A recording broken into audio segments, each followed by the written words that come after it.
pagka yung deaf, nagkwekwentuhan. Talagang ino-occupy pa yung buong daanan. Eh minsan pag yung hearing, dadaan sila doon sa deaf, hindi sila makadaan. Paano kaya sila mag-excuse? Kasi yung mga deaf kasi pag nagsisenyas masyadong malalaki, nakaka-istorbo. So ngayon, paano kaya yung hearing? I-excuse niya. Anong gagawin ng hearing?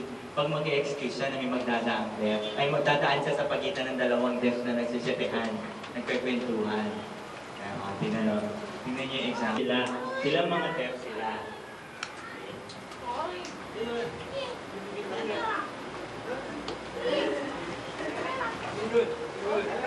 Pag nagkwekwentuhan sila talaga.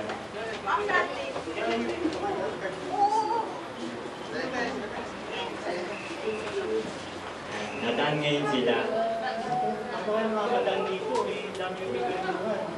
Ano gagawin natin dito? Mga pipito mga kaya mga ganito sa nasiraw ko. Ang matagdadaan. Ano ba? Ano kaya ba?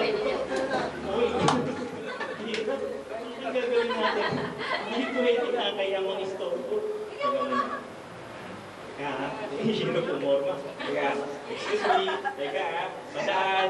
Hello. Hirap talaga. Yung mga pansin. Ngayon, tayo po paano ngayon tayo dadaan.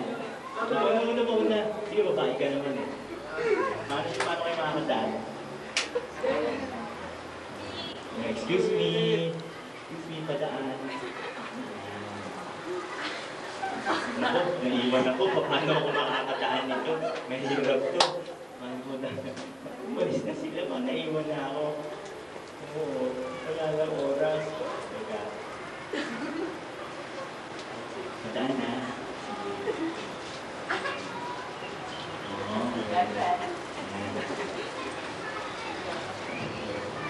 Dagdagan ko. Kasi nakaka-istorbo kayo eh. Lagi dagdagan ng dagdagan. Ang hirap tuloy ang hearing ko rumaan sa pagitan.